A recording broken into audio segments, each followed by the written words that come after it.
ஏதாவது டிஸ்கஷன் வரும், சினிமா பத்தி ஏதாவது பேசிட்டு இருப்போம். அப்ப எப்போ பேசினாலுமே எல்லாரும் என்கிட்ட ஒரு விஷயம் சொல்லுவாங்க, சார் நீங்க எவ்வளவு பேர் இன்ட்ரடியூஸ் பண்ணிருக்கீங்க, எவ்வளவு பேருக்கு வந்து ஹெல்ப் பண்ணிருக்கீங்க, பட் தொடர்ந்து உங்களை பத்தி வந்து ஒருத்தர் பேசிக்கிட்டே இருக்காருன்னா அது வந்து சந்தானம் தான் சார். அவர் வந்து எந்த ஃபங்க்ஷனா இருந்தாலும் சரி, எந்த இன்டர்வியூவா இருந்தாலும் சரி, எந்த மேடையா இருந்தாலும் சரி, எங்க அவரை பத்தி அவர் ஏதாவது ஒரு விஷயம் பேசும்போது உங்களை வந்து மென்ஷன் பண்ணாம அவர் இருந்ததே இல்லை. அது என்ன சார் காரணம் அப்படின்னு சொல்லி நிறைய பேர் கேட்பாங்க. அப்போ அதுக்கு நான் ஒரே விஷயம் தான் சொன்னேன், அதுதான் அதுதான் அவருடைய கேரக்டர். அதுக்கும் எனக்கும் எந்த சம்பந்தமும் கிடையாது. நான் என்னைக்குமே வந்து ஒரு விஷயம் வந்து எல்லாருக்குமே நான் சொல்லிக்க விரும்புறேன். ஒருத்தங்களுக்கு நம்ம நல்லது செய்யலாம், ஒருத்தங்களுக்கு ஹெல்ப் பண்ணலாம், இல்ல ஒரு தண்ணி கூட எடுத்து கொடுக்கலாம், இல்ல ஏதோ ஒரு கஷ்டத்துல இருக்காங்கன்னு ஏதோ ஒரு ஹெல்ப் பண்ணிருக்கலாம். ஒருத்தங்களுக்கு ஹெல்ப் பண்றீங்கன்னா எதிர்பார்க்காம ஹெல்ப் பண்ணுங்க.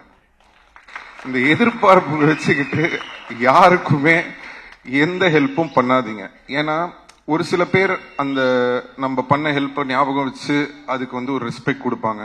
நிறைய பேர் அதை வந்து ரெஸ்பெக்ட் பண்ணாம ஏறி மிதிச்சுட்டு போயிட்டே இருப்பாங்க.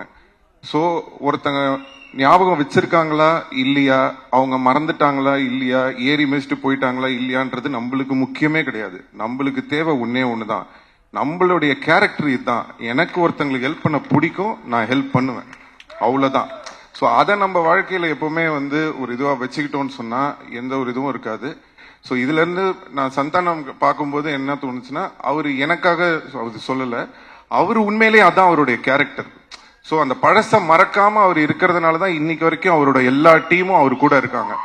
இன்னைக்கு வந்து சினிமா வந்து காமெடி வந்து ரொம்ப கம்மியா இருக்கு. ரொம்ப சீரியஸான படங்கள் எடுக்க ஆரம்பிச்சிட்டோம். இப்போ பெரிய படங்கள், இப்போ ஒரு ஹீரோ படம்லாம் நீங்க பாத்தீங்கன்னா உங்களுக்கு வந்து ஒரு நல்ல ஆக்ஷன் அட்ரினல் ரஷ்ஷோட படம் வேணும்னு எதிர்பார்க்குறீங்க. ஸோ நாங்க பண்ற படங்கள்ல எல்லாம் முக்காவாசி பாத்தீங்கன்னா ஆக்ஷனு, அந்த ஒரு என்ன சொல்றது, ஒரு அக்ரெசிவான படங்களா இருக்கு. ஸோ தமிழ் சினிமால ரொம்ப ஒரு ஜாலியா சாஃப்டா ஃபீல் குட் ஆன படங்களும் நிறைய வரணும்.